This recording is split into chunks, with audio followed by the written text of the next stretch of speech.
All right, welcome everyone.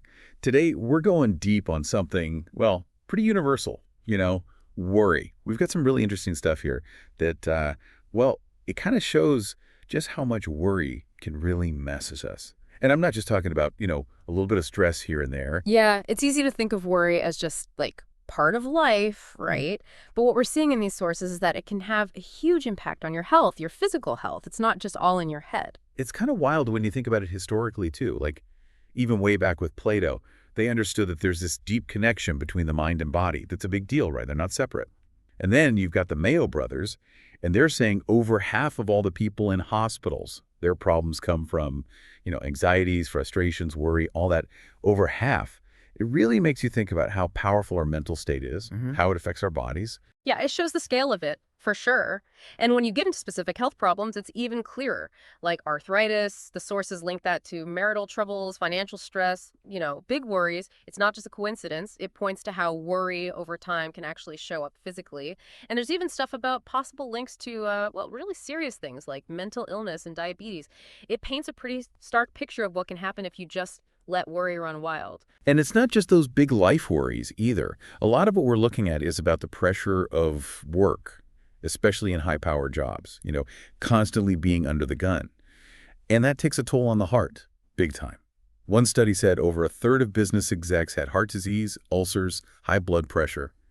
And then there's that crazy statistic, 20 times more doctors dying from heart failure than, say, farmers. It really makes you think about the health cost of all that worry in those kind of jobs. So what we're doing today, it's like a guide, right? We're going through all this to pull out some practical things you can actually do, ways to fight back against worry, and hopefully, avoid some of these really bad health problems. Exactly. This isn't just abstract data. It really suggests that long-term worry could be seriously damaging to your heart and, well, your whole well-being. Okay, so let's get into it.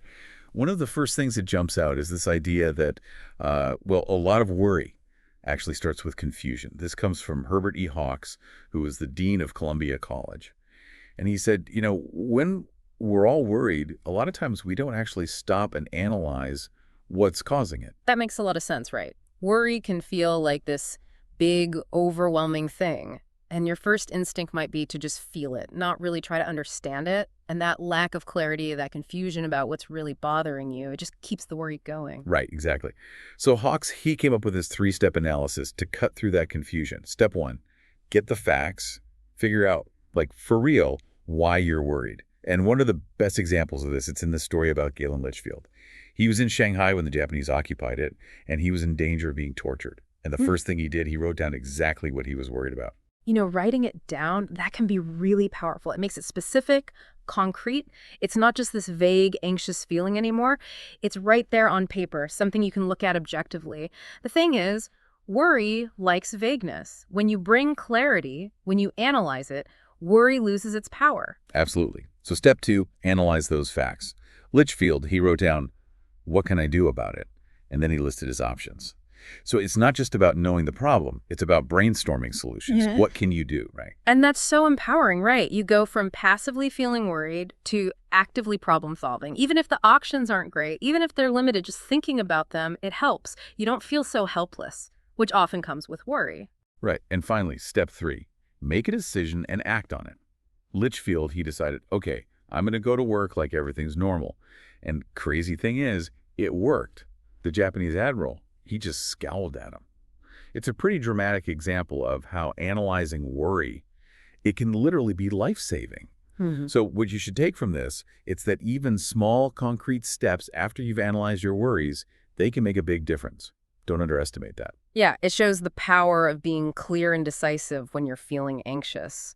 It might not have been the specific action he took, but the whole process, analyze and then commit, that seemed to be what made the difference. And that brings us to our next point, which is, once you've made a decision, don't second guess yourself. After you've gone through that whole analysis, the sources, they're pretty clear.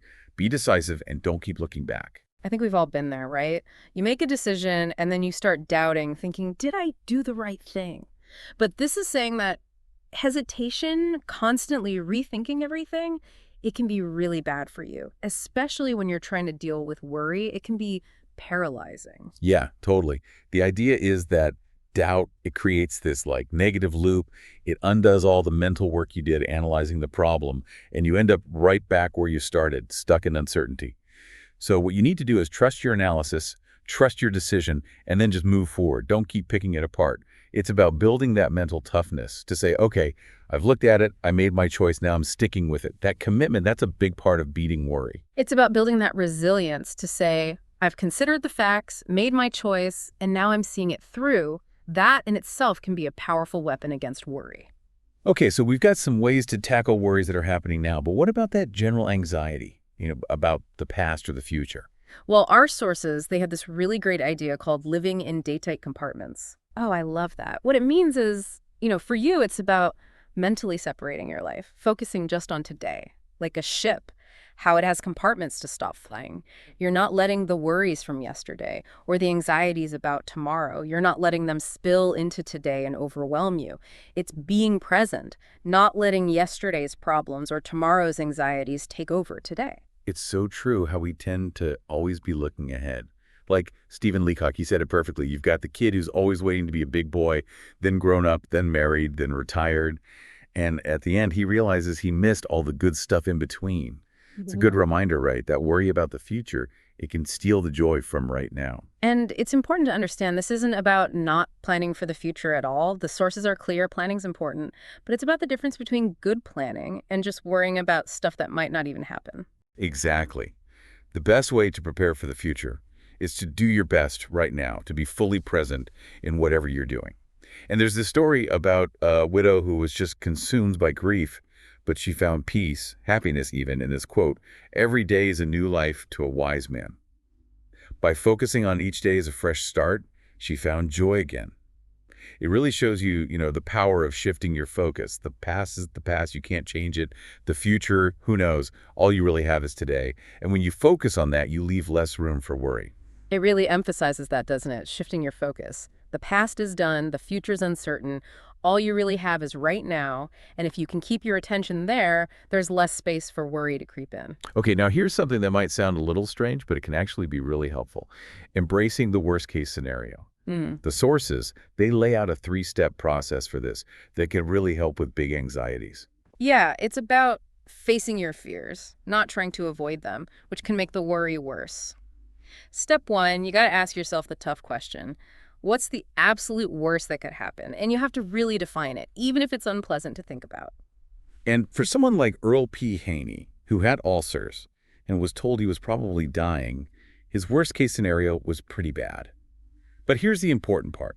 Step 2 is to fully accept that worst-case scenario. Get ready for it, even assume it's going to happen. Haney, he actually went and bought himself a casket. That might seem extreme, but it shows the change that can happen in your mind. When you really accept the worst possible outcome, the fear around it, it often starts to fade. It's like you've taken its power away. And a lot of times, the worst case scenario, it's not as bad as we think it is. Like, even if you lost your job, you could probably find another one eventually, right?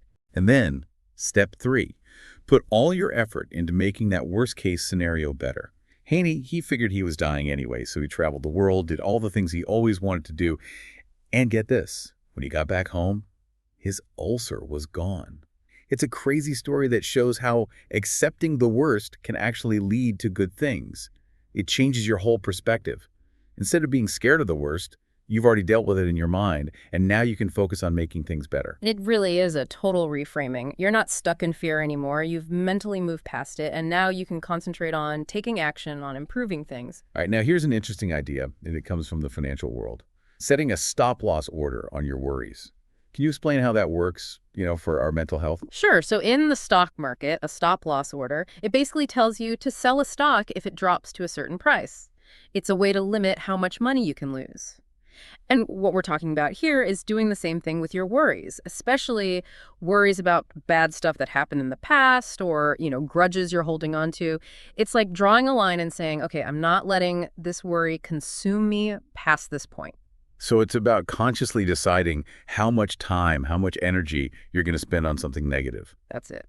The sources are saying a lot of us, we dwell on bad things way too long. We keep replaying them in our heads, and it just drains us. It hurts our happiness and peace of mind. And the example they give, Leo Tolstoy and his awful marriage, 50 years of just, blaming each other, being miserable, makes you wonder, why didn't he just say, enough at some point and stop the bleeding. It really shows how easy it is to get trapped in negativity. We don't want to let go of our worries even when they're hurting us. And this applies to grudges, too. The sources quote Abraham Lincoln. He said he never gained anything from fighting, and he always tried to forgive people once they stopped attacking him.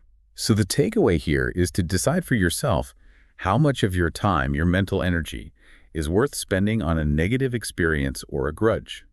Once you hit that limit, your personal stop-loss point, it's time to let it go and move on. It's about protecting your mental health, just like you protect your money. That's a great way to put it. You're protecting your mental and emotional well-being, just like a smart investor protects their finances. All right, let's shift gears a bit. Let's talk about how your thoughts and actions can actually change how you feel. Our sources bring up William James, who said that, your emotions and your physical actions, they're really connected. Right. It challenges the idea that your feelings always control your behavior. James said it goes both ways. If you act a certain way, you can actually trigger certain emotions in yourself. That's why, even if it sounds simple, sometimes the best thing to do when you're down is to, act happier. Force a smile, maybe whistle a little. It's hard to stay completely bummed out when your body's acting happy. It's like you're tricking your brain into feeling better by what you're doing physically. And it's not just about how you act, it's about your thoughts, too. Like Marcus Aurelius said, our life is what our thoughts make it. If you focus on good things instead of dwelling on the negative, it changes how you feel overall. And there's this great story about this woman who moved to the Mojave Desert. And at first, she hated it. But then she decided to focus on the good stuff, the beauty of the desert. And her whole experience changed. It shows that you have power over your own reality. Through your thoughts and actions, you control your emotions more than you might think. It really highlights that, your own agency. You have more control over your emotional landscape than you might realize. You can shape your reality through your thoughts, your actions. Another interesting point from the sources, it's about expecting gratitude from other people. They're saying that if you always expect a thank you when you do something nice, you're setting yourself up for disappointment. Yeah, people can be, people. They're busy with their own stuff, or they just don't think. And if you expect a big thank you every time you do something good, you're going to end up frustrated, maybe even resentful. Marcus Aurelius, he had a good take on this. He said, yeah, I'm going to meet selfish, ungrateful people. That's just how it is. And he didn't let it bother him. And there's this incredible example, Samuel Leibowitz, the lawyer. He saved 78 people from being executed, and he never got a single thank you from any of them. It really shows that looking for validation, looking for gratitude, it can leave you feeling empty. So the advice here is to focus on the joy of giving itself. Enjoy being kind and helpful, whether people acknowledge it or not. That feeling, it's more reliable, more fulfilling than waiting for someone to say thank you. And the sources also point out that you got to teach kids to be grateful. It's not automatic. It's something they learn. Okay, now let's talk about being yourself, and not getting caught up in envy or trying to be someone else. The sources are big on this idea that each of us is totally unique. It's mind-blowing when you think about the odds, right? The chances of another person being genetically exactly like you, it's practically impossible. And yet we spend so much time wishing we were different, wishing we had someone else's life, thinking, oh, their grass is greener. But wanting to be someone else, the sources say it's not just pointless, it's actually bad for you mentally. It can cause all sorts of problems. And William James, he said that when people haven't really found themselves, they only use about 10% of their potential. Think about that, 10%.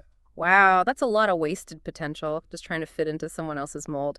And there's this great story about Edith Allred. She was always comparing herself to her in-laws, feeling insecure. But then she finally embraced who she was, and it was like this huge weight lifted. She found happiness, confidence, everything. It's a good lesson, right? Absolutely. It shows that real happiness comes from understanding and accepting who you are, not trying to be someone you're not. You've got your own strengths, your own perspective. Those are valuable. Trying to be a copy of someone else, it not only holds you back, but it also robs the world of what you have to offer. Here's an interesting way to look at things. Think of criticism as a compliment in disguise. That's definitely not how most of us see it, right? Well, the idea is that people often criticize those they envy, or those who are more successful than them. It's not pretty, but it's human nature. Sometimes we try to tear down those we see as being above us because it makes us feel better about ourselves. And there's this example, really nasty letter someone wrote to William Booth, the guy who founded the Salvation Army. I mean, this is a famous, respected guy, and he still got hit with terrible criticism. And there's that saying, no one kicks a dead dog. Right. If you're being criticized, it probably means you're doing something that matters, something that's getting people's attention. It's a good point. Instead of getting defensive when you're criticized, maybe try to see it as a sign that you're making an impact. Maybe you're even more influential than you think. So next time someone criticizes you, don't automatically feel bad. Think about it. Maybe it's actually a sign that you're doing something right. It's a good mental trick to try, right? To take the sting out of criticism and maybe even find some encouragement in it. All right, let's talk about something crucial. Rest and relaxation. The sources are saying it's super important to rest before you get tired, which might sound a little weird. It does, but there's a reason for it. Mental work, it's not usually what makes us tired. It's stuff like boredom, anxiety, feeling unappreciated, and it works both ways. When you're tired, you worry more. It's a vicious cycle. Yeah, a cycle you want to break. And to do that, you got to prioritize rest, relax before you're totally drained. That's when worry gets really bad and harder to handle. Right, you're preventing fatigue and worry from piling up. And there's this experiment they did at Bethlehem Steel. They gave the workers these structured breaks, like 36 minutes of rest for every hour of work. And guess what? They got way more done. They were more productive by resting more, not by pushing themselves to the limit. So the lesson is, don't wait till you're completely wiped out to take a break.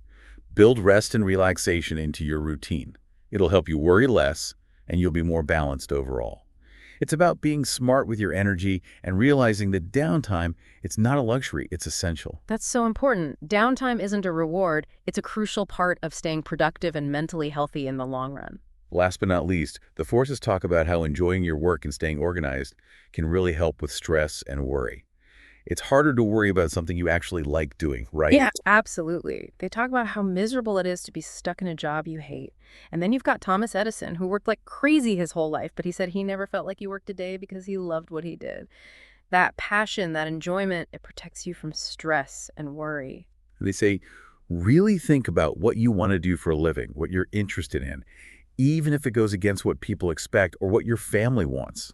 And there's this great example, Phil Johnson. He was supposed to join the family laundromat business, but he was fascinated by mechanics. So he followed his passion and ended up having this huge career running Boeing. It shows, right? When you do something you love, you're happier, and there's less stress, less worry. And on a more practical level, the sources also talk about how being disorganized can make you worry more. Clutter, a huge to-do list, it all adds up to this feeling of being overwhelmed. And there's a story about a business exec in Chicago. He had this rule, deal with small problems right away. Don't let them pile up. It's a good reminder, you know. Tackling the little things prevents them from turning into big worries. Exactly. Being organized, whether it's your desk, your to-do list, your routine, it makes you feel less overwhelmed, and that means less worry. So as we wrap this up, the main takeaway for you is that worry, it's a big deal. It can really hurt you physically and mentally. But the good news is you can manage it. That's right. And we've talked about a lot of different strategies today. Just to recap quickly, analyze your worries. Be decisive. Live in day-tight compartments. Embrace the worst-case scenario. Set a stop-loss order on your worries. Think positive. Act positive. Give without expecting anything back. Be yourself. Don't envy others. See criticism as a potential compliment. Rest. Relax. Enjoy your work. Stay organized. So to leave you with something to think about, what's one thing you're worried about right now? Pick one of the strategies we talked about and try it out, starting today. Even a small step can make a huge difference in breaking the cycle of worry and making your life more peaceful and fulfilling.